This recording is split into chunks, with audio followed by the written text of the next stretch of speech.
My name is Kris Nelson from evolveconsciousness.org. Today I'll be presenting The Law of Freedom Part 2, Code and Consciousness.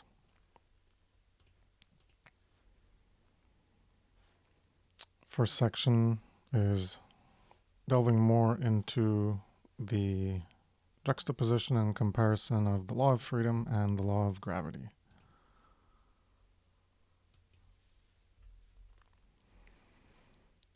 So here I have a visual representation of the properties of various laws, like the law of gravity and Newton's first law of motion, and the law of freedom. And here are the equations for each of them.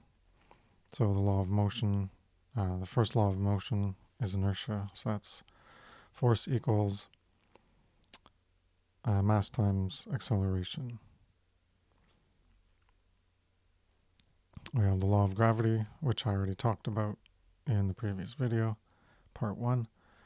Mass and distance, so you increase the amount of mass or decrease it, and you increase or decrease the amount of distance, and you get the presence or absence of the force of gravity.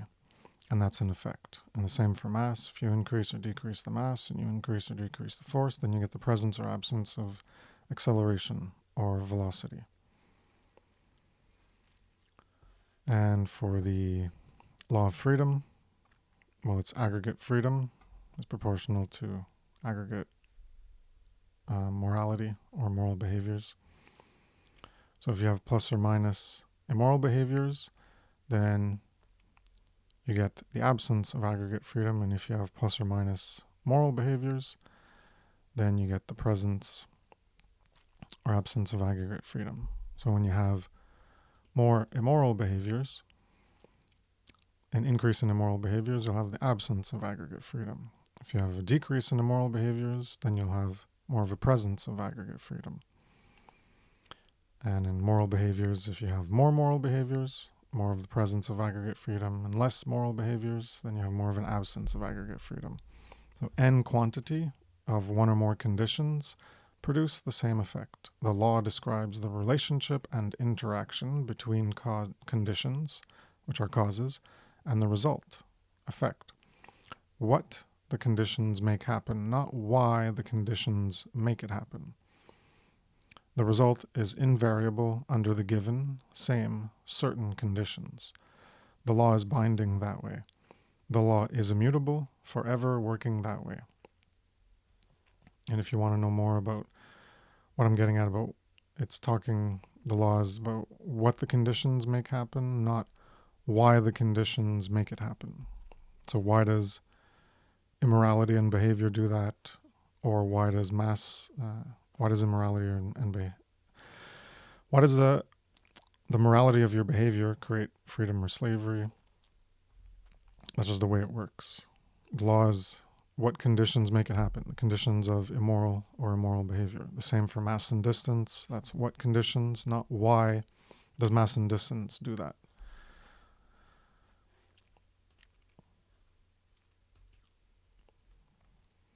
And here we have another representation of the law of gravity and the law of freedom. And we have humanity's behaviors. Oh, that's a cause. It's physical variables. A causal condition controls or governs the effect.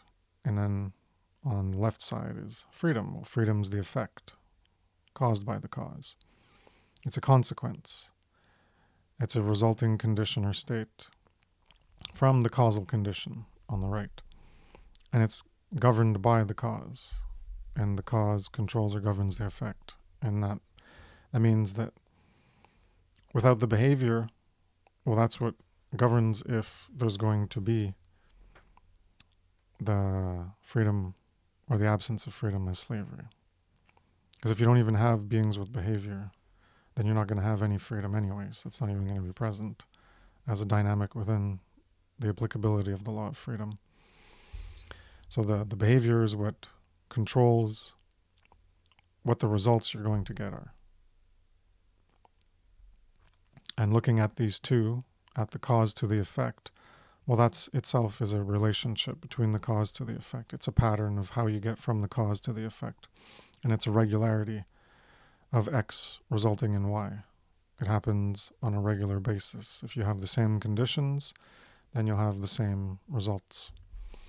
And the same for the law of gravity. Well, it just juxtaposes the law of freedom with the law of gravity, and how one side is the cause, the variables, the initial causal conditions, and then the resulting side on the left. So you can see how they're comparable. Law describes or states what happens with initial conditions and the condition state that emerges when those conditions are present. Why the result happens, not why or how the initial conditions, mass and distance, the behavior, are able to do that, just that they do that. So on the previous slide, it was about not why the conditions make it happen, not why these conditions on the right side here, not why these conditions make the left side happen, but why the results happen, not why they makes them happen. So that might be confusing the way I stated it. These results on the right happen because of what's on the left. But it's not why these conditions on the left are able to even create what's on the right, because that's just how it happens. That's the way reality works. We don't know how it's able to do that and why it doesn't do something else. Well, that's just the way it works. So you can get at other things, digging into, like in terms of the law of gravity, we'll see how you can look at other things and, well, maybe that's why, but then there's always the underlying functionality of reality that's behind the scenes as to why that is even happening in the first place. And that's how we refer to laws, is that why behind the scenes of, well, why do those causal conditions even produce those results in the first place? So laws in reality, existence, the universe, or in creation. A law exists. It isn't visible everywhere. It's expressed under certain conditions. So the law exists, it's everywhere, but it isn't visible everywhere because it's only expressed under certain conditions. Laws describe what must happen under specific conditions. So for the law of gravity, we have an example is a planet like Earth, and we have a moon, and you can have objects on the moon, and on the Earth you can have objects on the planet. So these are the causes, right? The variables is one large mass and one small mass, and it's attracted to it. And the same with the orbit, where you have a large mass and another large mass, and they're a distance apart, so it won't fall into the Earth. It orbits around it. So these are how the variables that we saw on the previous slide interact in the relationships and how they produce different effects. The emergence of gravity from the condition of mass. The law of gravity exists, but only visibly expressed under certain conditions. The interaction of masses and their distance from each other. Those are the conditions. Is the mass large enough to see the effect of gravity? Smaller masses interacting have less gravity visibly expressed. And you can just see that from, have a pencil around you. Well, the pencil isn't going to gravitate towards you. It's not going to be attracted to you. And that's because the pencil just isn't big enough. You're not big enough, and the pencil, relative to the pencil, you don't have that effect. So it needs to be a large enough mass. And that's just the way it works. So in the emergence of the law of freedom, in the emergence of freedom or slavery from the condition of moral or immoral actions that are accepted or normalized. The law of freedom exists, like the law of gravity exists, but only becomes visibly expressed under certain conditions. which are the interaction of human behavior. Acceptance of immoral behavior to other humans creates a human world of immorality and enslavement. Freedom is the default state until persistent immorality is accepted and creates enslavement for the individual or collective accepting it. Here we can see a further breakdown of the causal dynamics of mass and distance leading to the emergence of the force of gravity, or the causal dynamics of behavior leading to the emergence of freedom or slavery. So we can have the mass 1 of the earth and the mass 1 human. Well, we have the cause of those interactions. We have the cause of the interactions here of the larger mass and the smaller mass. So the force of gravity is the effect we're talking about, which is having the smaller mass attracted to the larger mass. So if you jump, well, that's an action, that's a cause, which makes you jump up and you move away.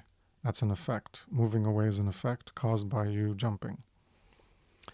But then the force of gravity attracts, so you fall back down. That's the effect again. And the force of gravity itself acts as a cause. So you can look at it as there's mass and distance, and that's a cause itself, which will produce the effect of gravity, and the visibility of it is falling.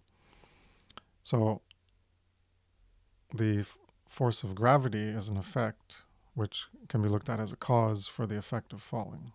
So the mass and distance passes through the law, creates the effect, and then we see things as falling down or being attracted. And another way of looking at it is mass and distance as a cause, and the law of gravity is what it passes through in the functionality of reality of the universe and how things work. But it's not an effect, because this is not causing this. The mass and distance are not causing the effect of the law of gravity. The law of gravity is there already.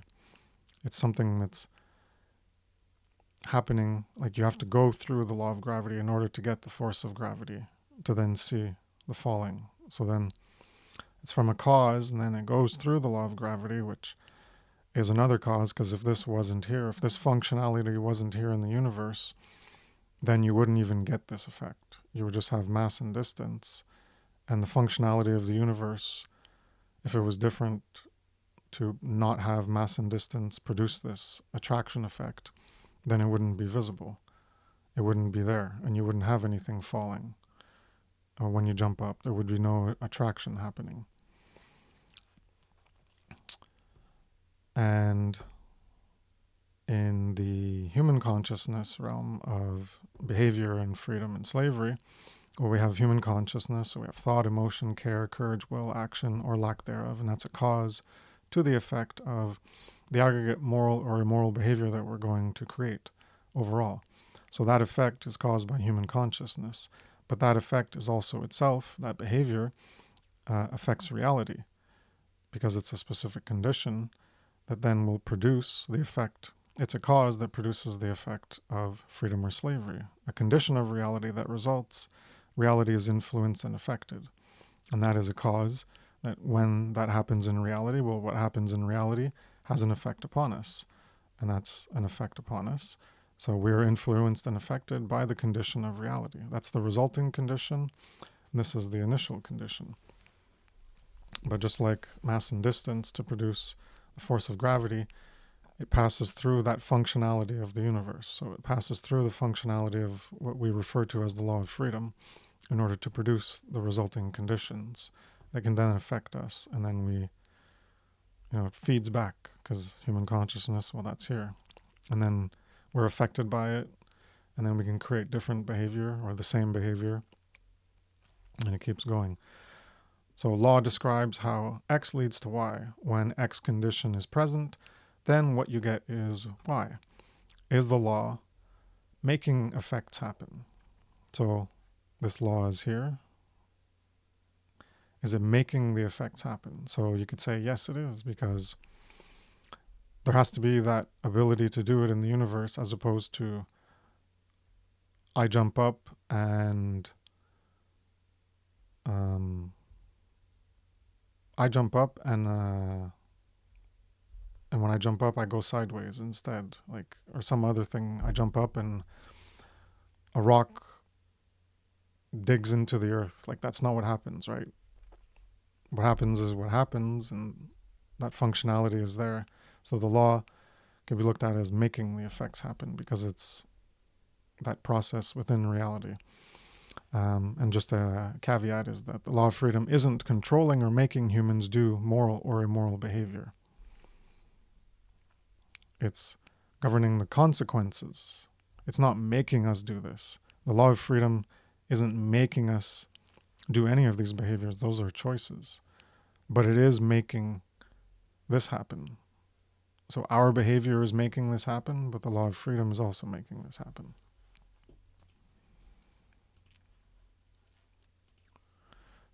Is law a middleman? Do laws underlie the interactions? Interactions of things are the initial causal conditions without which the effect doesn't happen. Without mass and distance, there is no visible effect of gravity. Why does mass and distance do that and nothing instead? The conditions are present, we get the result. Mass to attraction of other masses, which is gravity. And you have mass, well then you also get the space-time curvature to attract other masses. So these are two different ways of looking at it. One's through the space-time curvature, and the other one's just, well, you have mass, and then other masses are attracted if there's enough mass to make that happen. Does mass, something in mass, law, or something else produce the effects, produce the results? Does a law of gravity make gravity emerge into reality? Or does the relationship and interaction between mass and distance give rise to the emergence of the effect of gravity, whose interactions are merely described by the law of gravity? Without the functionality or process inherent in nature, referred to as law, the condition wouldn't produce the result all by itself. Why one thing leads to another is law. Law is a middleman between the initial conditions of relationships and interactions of things that lead to the resulting conditions. Why? Why is it that way? Well, it just is. The fabric of space-time apparently tells matter how to move in relation to other matter, like being attracted to it. Matter tells space-time how to curve to affect relationships between matter. Why does matter do that? Law? Something within matter? Either way, why does that do that?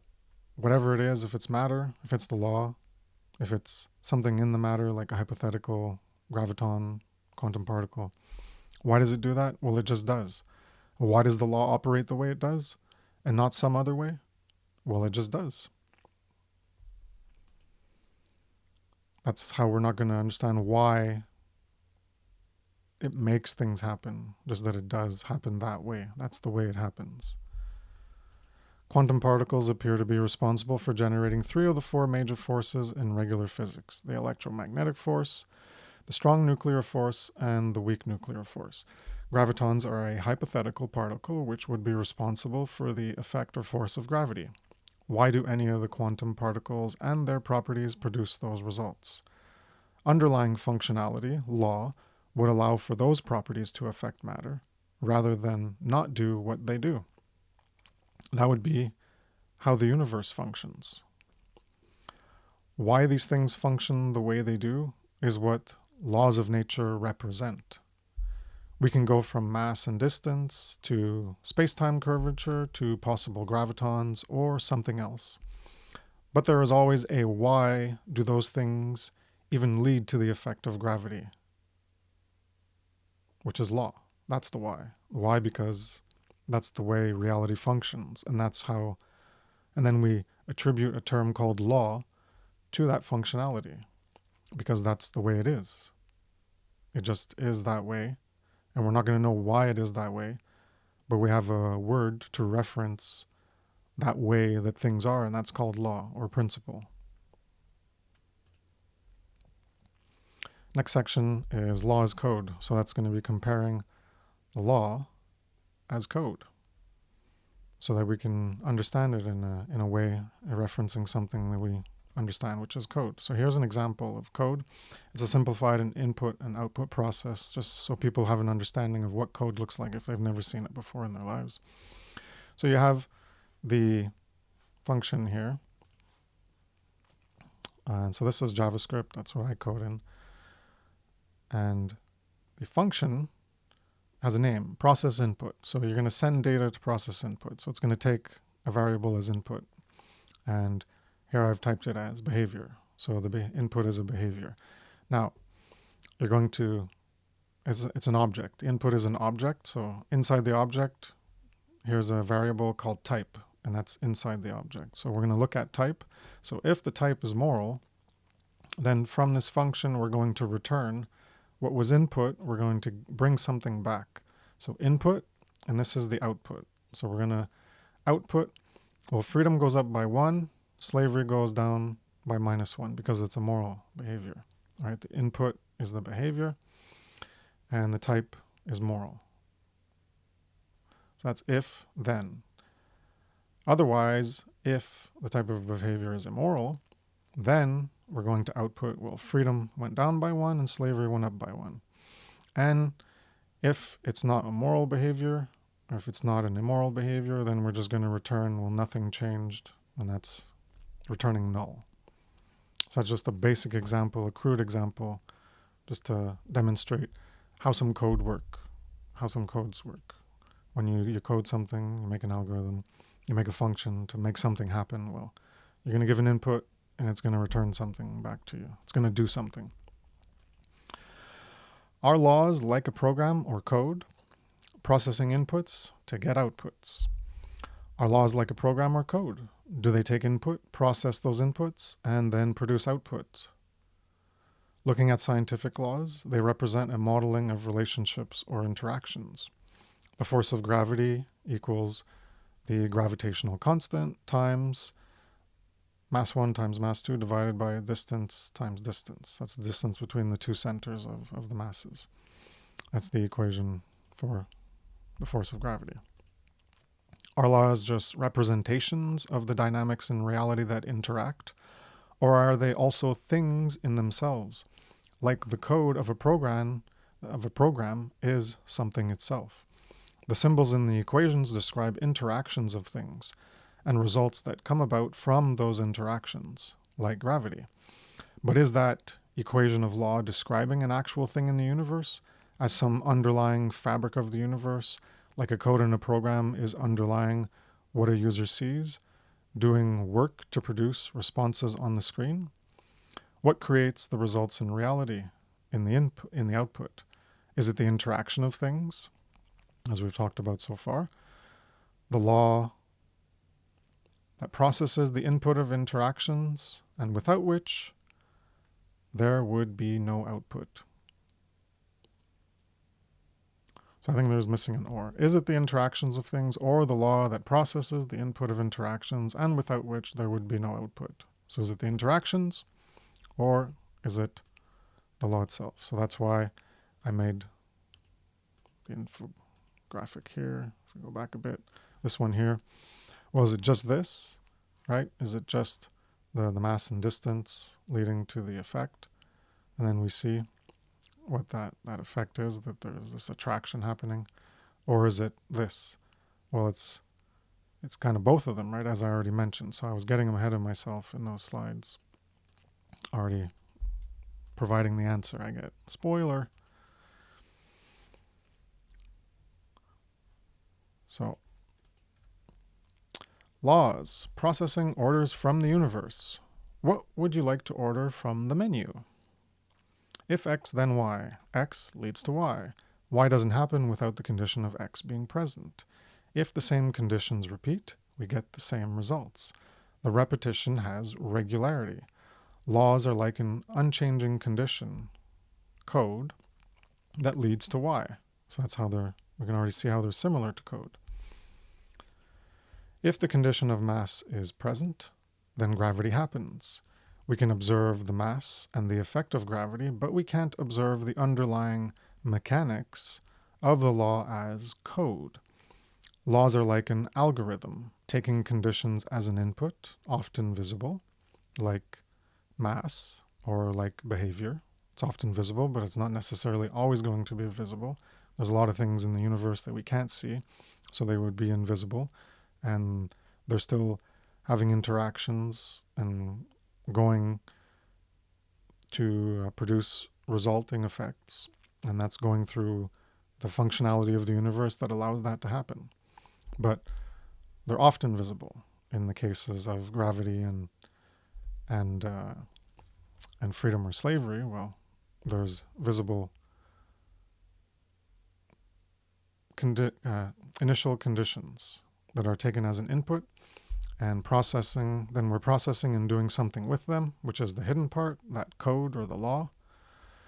Then returning something as an output or result. And again, that's visible. So that would be the effect of gravity, or the effect of having the condition of freedom or slavery as a result of the initial causal conditions. And that acts like a program.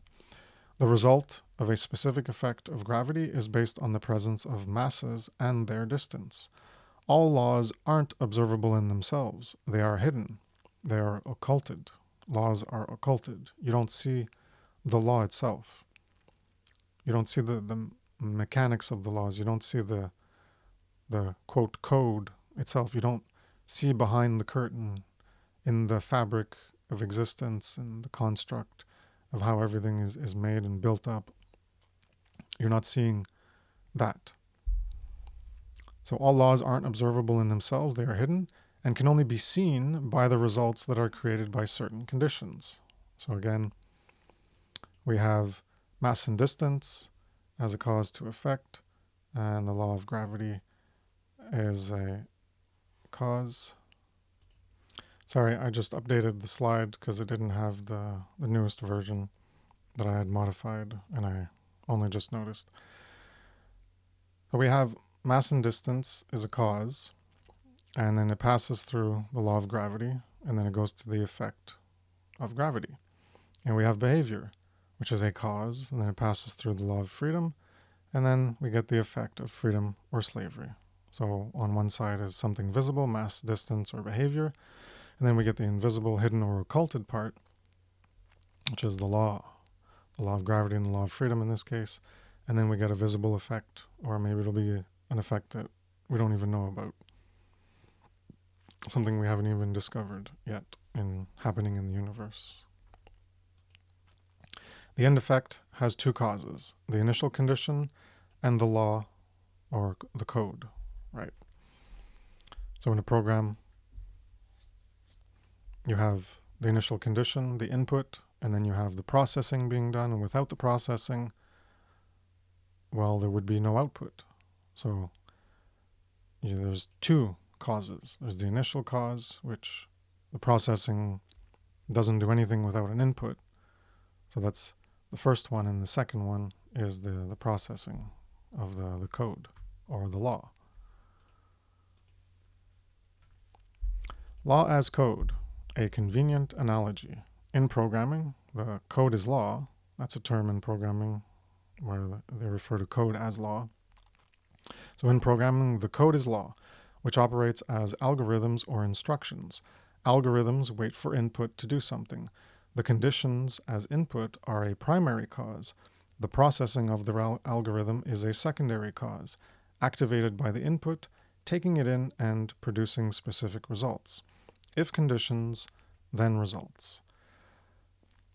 Law is like an algorithm of code, not that it literally is code.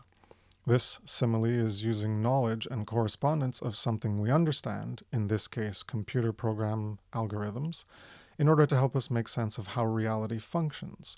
While we can see the code of a program, we don't with law. If it is code, which I'm not saying it is, I'm just saying that we can see the code of a program, but we don't with the law. We only see the output that the algorithm or the law produces. So that's how they're comparable, and it helps us to understand how one works by looking at how the other one works, because they have the same qualities, the same mechanisms in operation in terms of an input and you get an output. Our behavior is the output into reality, but for reality, that's an input. And then when you output that into reality, a behavior, well, something happens with that behavior as it produces effects in reality. And some of those effects can be to increase or decrease freedom or slavery. The function of the law or code is immutable, always working the same way given the same conditions. The algorithm is a rule set or instructions to get expected results. We can change the code of a program and make it do different things because we created it. We can't do that with laws. The code of an app is mutable, so it's not like a true law which never changes. So here's a way where the correspondence has limitations, because in the code, well, we can see what code is. You can look at the code of a program so you can see how the program functions underneath the hood, so to speak. You can see that what the program is made of, how when you give it inputs, stuff happens behind the scenes. There's these variables, this functionality, there's these functions, and then you get an output. So when people use a program, they don't see the behind the scenes. They just do things, they interact, that's their input, and then things change on the website or on the app they're using, and that's the output. They don't see the internal mechanics. But when you're coding it, well, you can see it, and that can be changed. It's mutable. But the laws of the universe can't be changed. They're just always that way. And we also can't see, like, what is it? Is it code behind the scenes? What is it? What's it made of? We don't have access to that. So the code, as an analogy, is a useful way to make more sense of what the law, like how the law is actually working in reality. Laws are the original algorithms. Code is copying law. Laws are the natural algorithms, inherent. Code is an artificial algorithm, man-made. The first algorithms exist in the fabric of creation itself. We later made our own for solving problems or solving tasks. Reality and a program has functionality, operating by laws or code, algorithms, which are functions of reality. We can't see the code of those laws. They are hidden, occulted. What makes up the logic of the complete steps of instructions or rule sets, or sets of rules, the rule sets, for them to do what they do? We can't see that.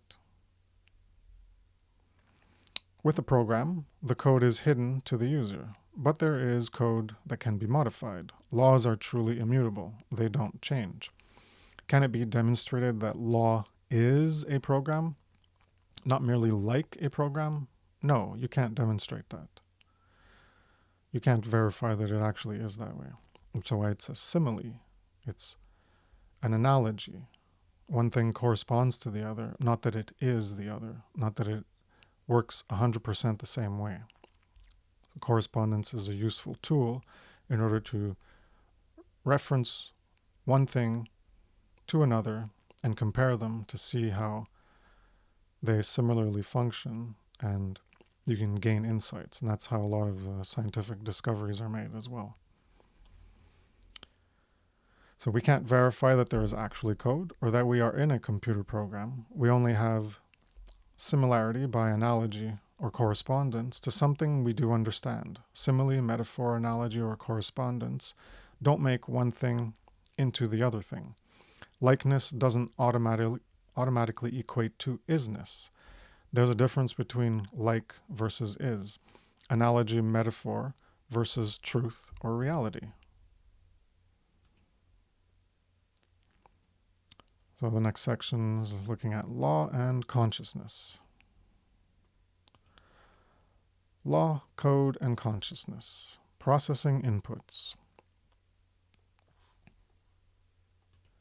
Processing occurs in consciousness or mind and code. But in consciousness, free will can be applied to create different outputs. Information can be processed and decisions made with our will to create subsequent actions. The functionality of reality gets reflected into codified, human-defined laws or principles to describe what is happening in reality.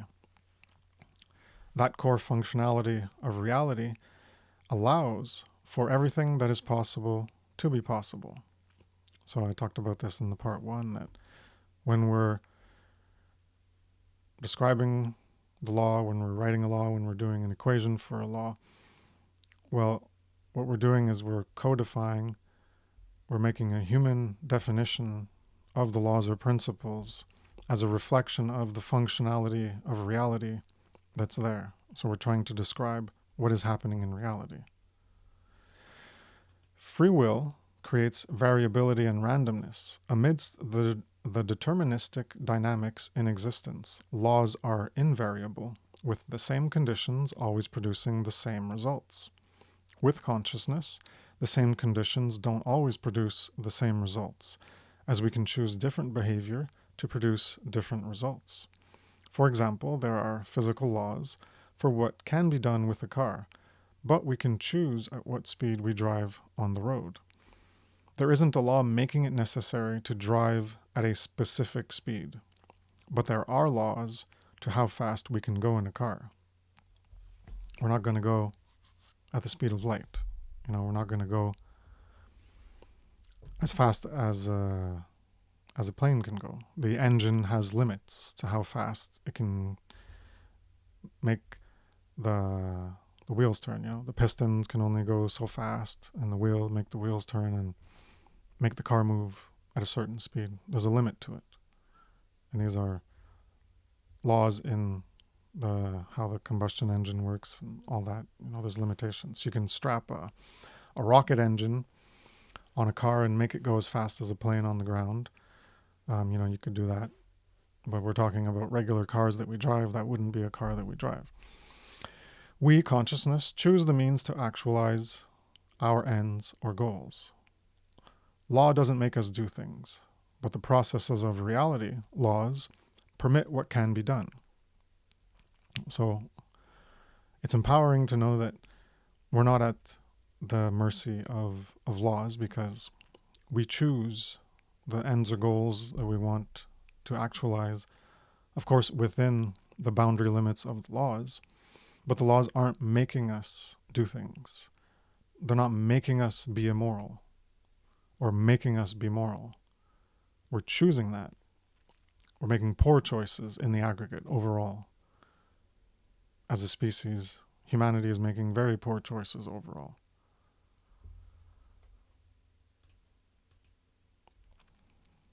This is an infographic that I made. It's a modified version that I showed at the Funnel 4 conference and only briefly went in it for like a minute. I'll do the same here. And it's based on an earlier infographic that I modified some things that I did like 10 years ago in 2015.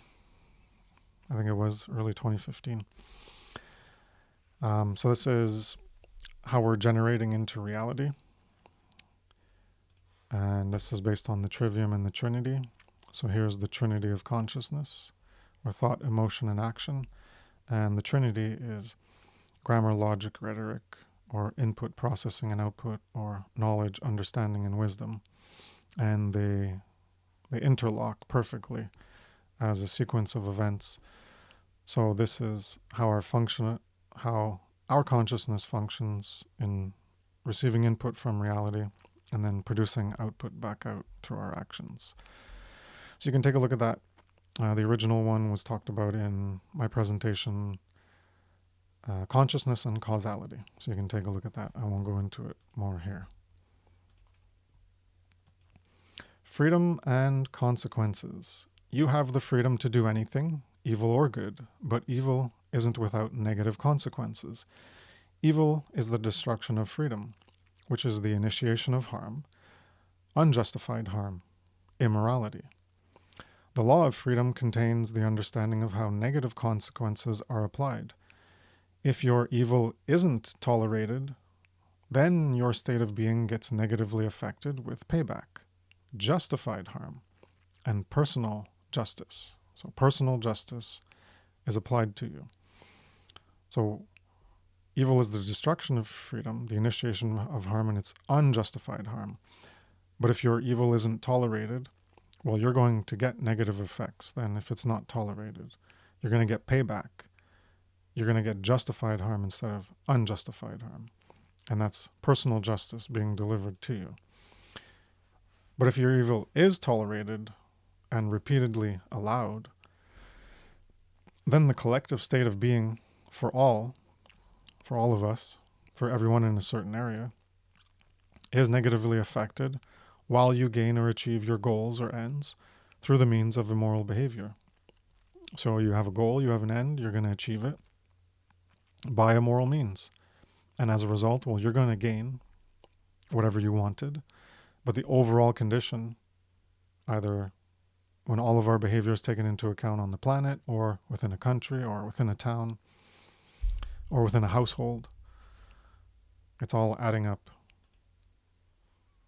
And you're negatively affecting that dynamic of the all. Can you break laws? No. Laws can't be broken. With free will, however, we can choose to align or oppose positive outcomes. Align with positive outcomes where quality of life is maintained or improved, or choose to align with their negative outcomes, which is to oppose the positive, oppose the positive outcomes, possibly in ignorance, where quality of life goes down. So an example is in the law of gravity, where you have the negative. And that's you're opposing the positive pathway. So you could walk off a cliff and you get hurt or die. And conversely, you could have the positive pathway where you align with the positive outcome instead of opposing the positive outcome. Or you don't walk off a cliff and you maintain your well-being. And the same with the law of freedom. The negative pathway is opposing the positive outcome. So you be immoral, you create evil, and you degrade the aggregate condition. And the positive pathway to the aligning with the positive outcome is to be moral, don't create evil, or to end evil, work to end evil. So that's to improve or not degrade the aggregate condition.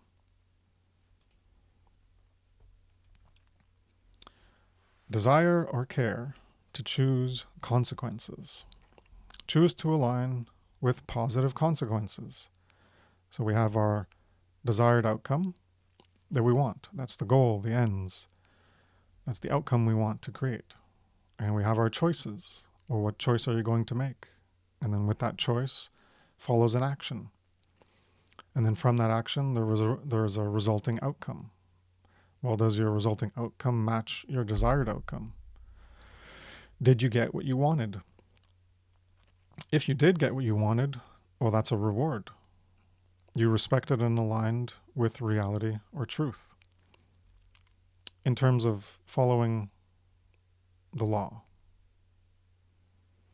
And if you didn't get what you wanted, well, then that's a form of punishment where you ignored or rejected reality or truth. So this doesn't apply for people who act selfishly and will just get their goals, right? What I mentioned here is they're going to gain or achieve their goals or ends. So they're still working within the law. They have a desired outcome. They made a choice. They made an action. They got a resulting outcome. Did they get what they wanted? Yes. And they're rewarded. So that doesn't mean they respected and aligned with moral truth, but they did choose an alignment within the law of freedom.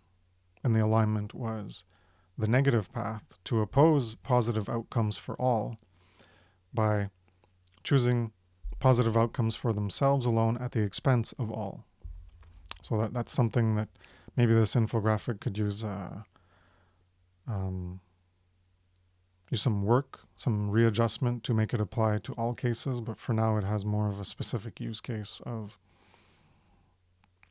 the terminology isn't as accurate as I just mentioned. Now it's not 100% accurate, so I could work on that further. I just realized that now.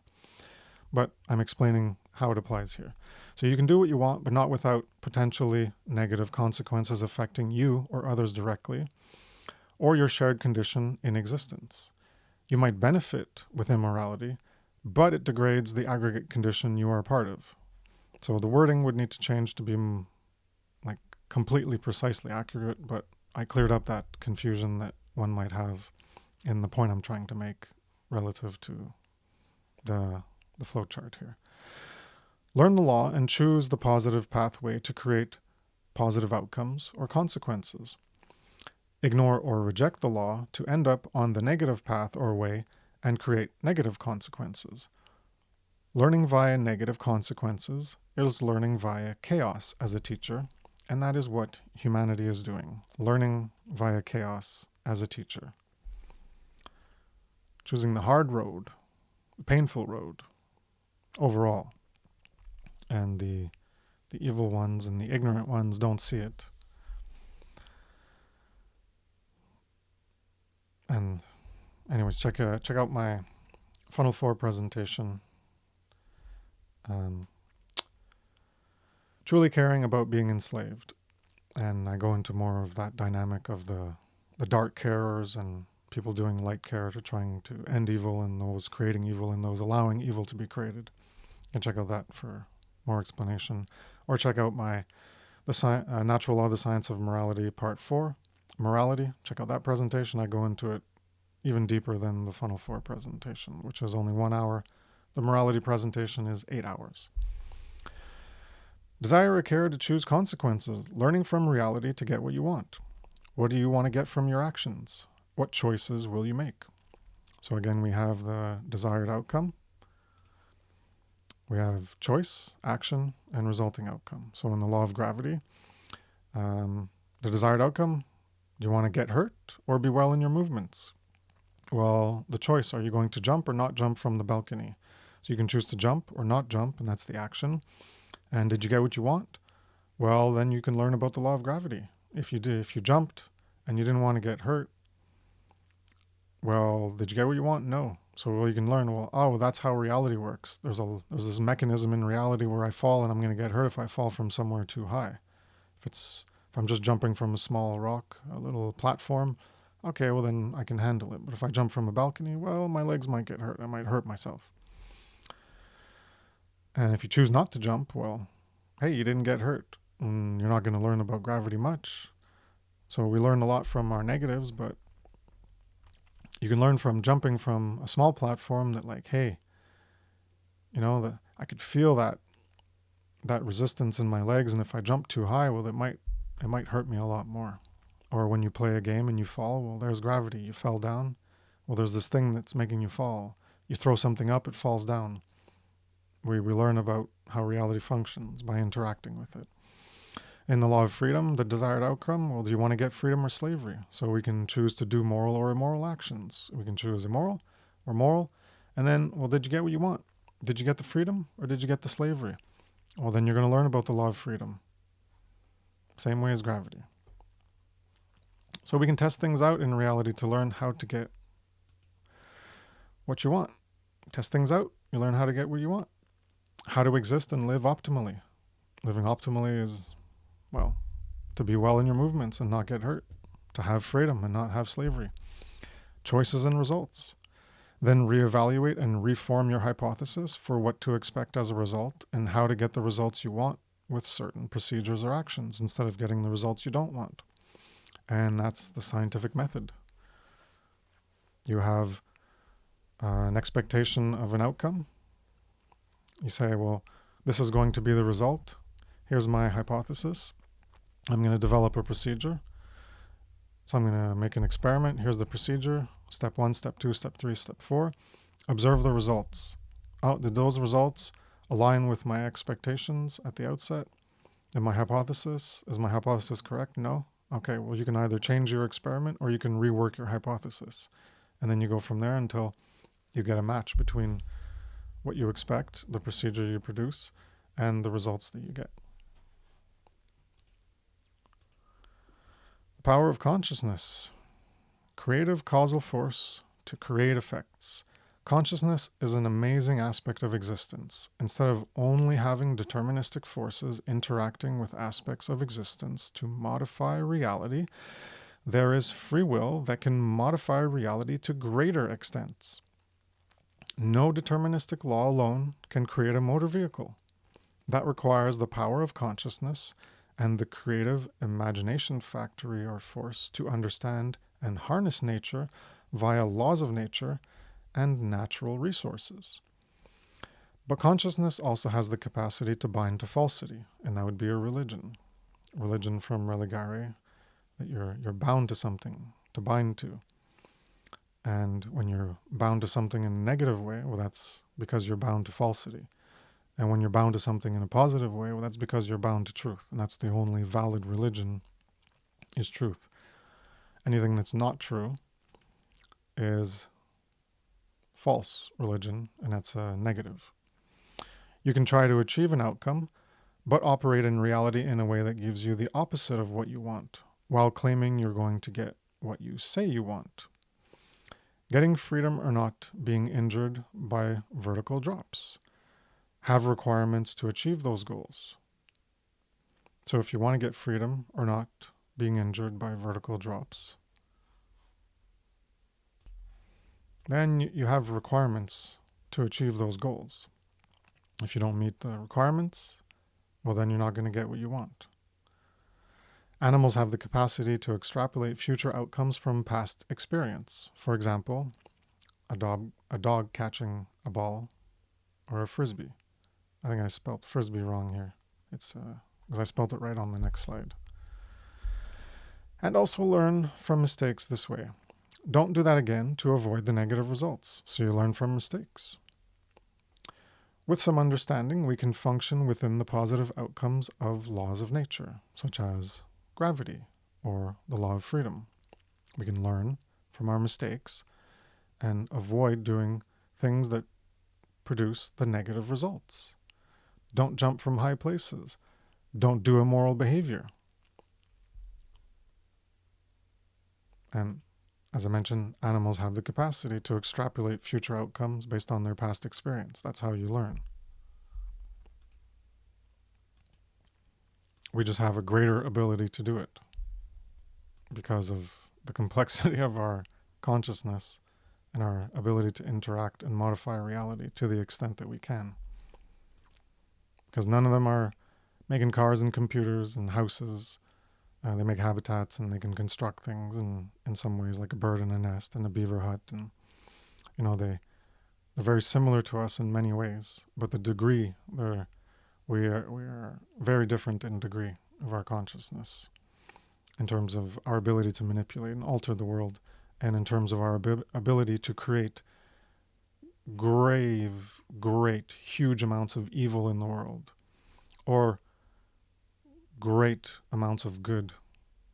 So we have both those capacities in much larger degrees than the non-human animals. So simple and complex laws: goals, purpose, and choice.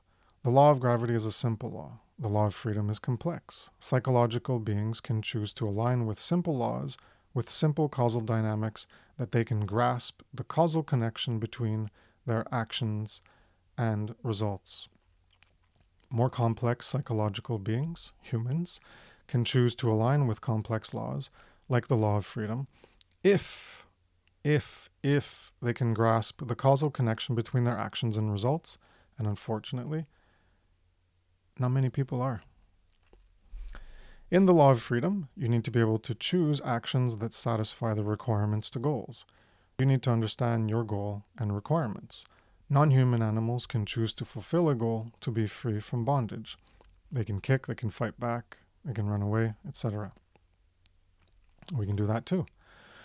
They can act in ways that promote their individual freedom, but not the goal of true freedom for their species. Many don't live in an aggregate social condition or way of life for the law of freedom to apply.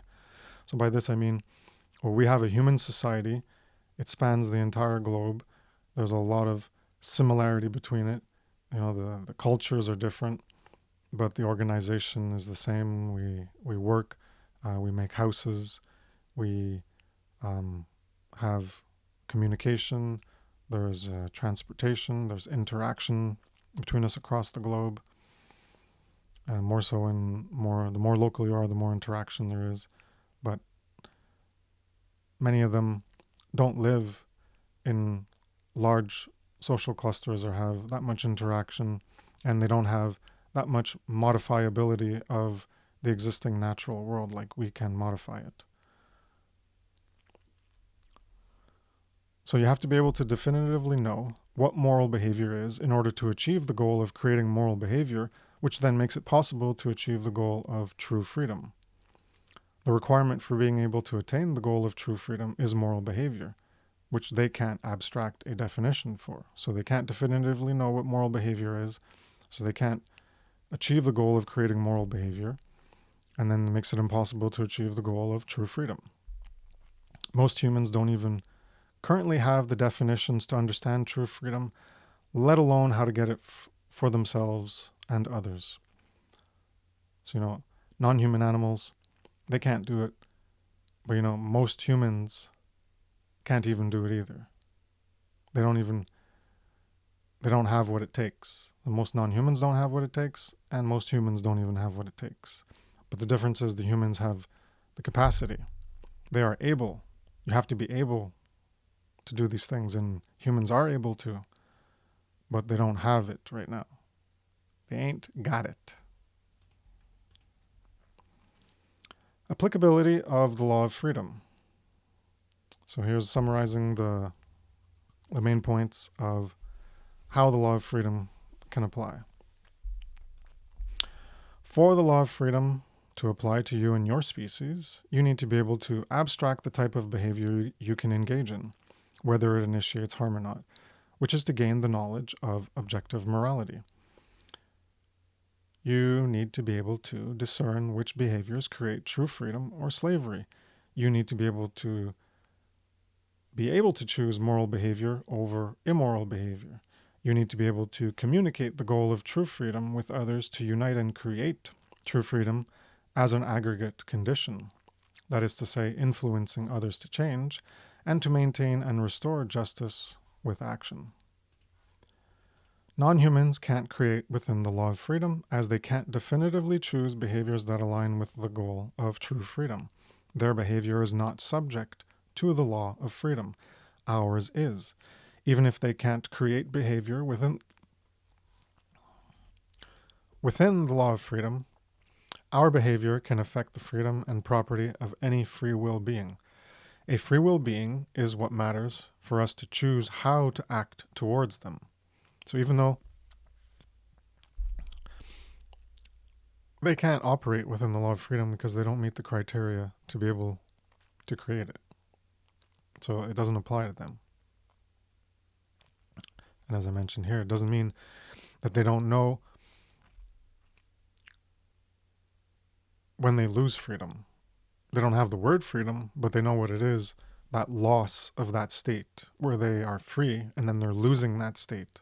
It's being taken from them. There's a condition that they don't like, and so there's an avoidance of it. And we can recognize what that is, and we can define it. We can use words to define it. And they can't, but the behavior they engage in is like our behavior when we engage in it to try to fight for our freedom. Well, they do it as well. So their behavior is not subject to the law of freedom, but ours is, and to know when our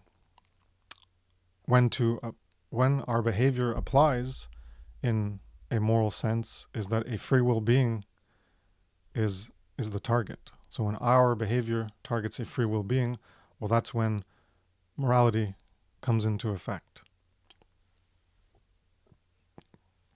Because, anyways, I think I'm going to get to it. It has to do with free will. Well, freedom is for free wills, which we'll get to. So free will being is what matters for us to choose how to act towards them. Effects of our aggregate behavioral choices includes other free will beings. So when we engage in behavior, well, that's going to affect other free will beings. We owe other sentient beings the right to be left alone and interact with us voluntarily. Animals and property. So just to hammer it home, that animals are not natural resources for you to mix labor with. They own themselves as a psychological being with the property of their body to direct according to their will. Despite not knowing the word property, or many other words, as I mentioned, animals demonstrate a defense of various forms of property. Their life and body property. They defend against attacks. So if they attempt to be assaulted or raped, the female of some species, they can be in the mood for it and they can not be in the mood for it, and they defend themselves. Murder, well, if they're trying to be killed, they're going to defend themselves. Having their life taken from them unjustly, they're going to defend themselves. Standard property, well, squirrels and their nuts, they hide their nuts. They don't want their nuts to be taken from them. They work to go get them, and they don't want others to go taking their nuts. There's choice, free will, breaking the will of a horse who resists domination. Well, that's coercion. They don't want to be made to submit to the will of another. So they resist, and then you have to break them. You have to break their will. That's what people do. It's horrible. They're breaking the will of another free will being. Yeah, would you like that? Well, we have it right now because we live in slavery, but would you like to have it done to you on a personal one-on-one basis? That's even worse than what we have now. The in-your-face slavery. No one wants that done to them. The living domain. So, claim and defense of territory. That's trespass.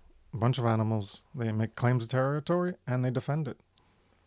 So these are all the 6 main properties that we have in our property rights.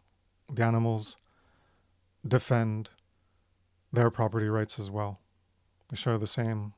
The only one that's not there is lying, because they don't have the communication capability to even have lying there. You could look at deception. Anyways, they have the 6 major ones, the 6 more egregious and grave violations of property rights. They recognize them and they defend against them, even though they don't understand the terminology and the definition. So that's why they don't operate within the law of freedom, because property rights and definitions is part of understanding morality, objective morality. They don't understand what property is, nor what morality is, nor what the law of freedom is, nor what freedom is, nor what slavery is, as they don't have that cognitive capacity to reason and recognize these abstractions. But we can see that they behave as we do to property violations. They have what we define as property. Those gifted with reason, us humans, are the ones who can define and recognize property in themselves and in others, like other animals. We are animals. We are human animals, and they are non-human animals. But we can define and recognize the property in themselves, in the humans, and in the others, the non-human animals. And we are bound to moral rules of conduct towards other psychological beings that can have the same type of property violated. So it's not just the same species, it's other species, because they have the same property. The same types of property, they have them all. Freedom is for free wills. Freedom requires free will. Without free will, there is no consent to be violated. And consent being violated is the removal of freedom. There is no freedom without free will to either give consent or have their consent violated. A dog isn't necessarily going to go fetch a ball or catch a frisbee. That is to say, it's not a law. So it's not a necessity that a dog goes and catches a ball or frisbee or whatever animal does certain things. It's not a necessity. Those are willed behaviors based on a desire to enact those actions. So there's different dogs, cats, different animals. You could look at cows or chickens. They have different personalities. There's different things that they like. Not all dogs like to do the same thing as other dogs. Cats too. There's differences among them, and there's similarities, just like with us, the humans. Animals demonstrably have free will, although non-human animals have a more limited degree compared to humans. Again, a difference in degree. So, same in kind, animal kind. We belong to the same kingdom, the animal kingdom, but it's different in degree. I've talked about this 10 years ago in a lot of my work. The freedom within the law of freedom has to do with free wills that can choose to destroy or restore true freedom and are capable of knowing that they are doing so. We are capable of knowing that the actions we take can destroy or restore true freedom. Non-human animals can't do that. They can't operate within the law of freedom.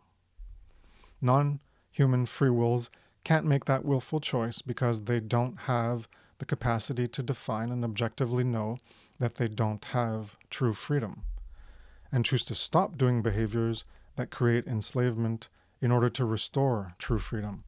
We can do that. We have the capacity. We're not doing it now. But it's there. People have the capacity. They have the capacity to learn.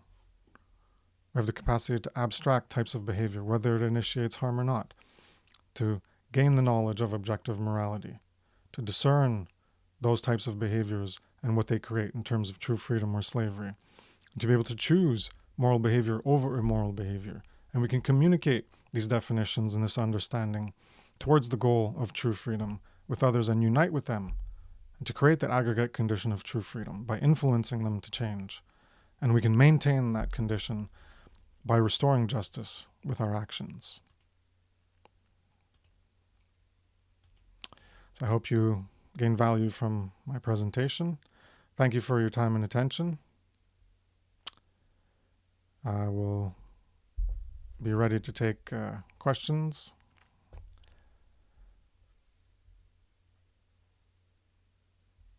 After this presentation? No. Sorry, I'm getting confused about the live stream. So I'll have a live stream where questions and answers will have been taken, and possibly a live discussion afterwards. But this will just be the straight up recording. Sorry about that mishap. So thanks again for your time and attention. Take care. Peace.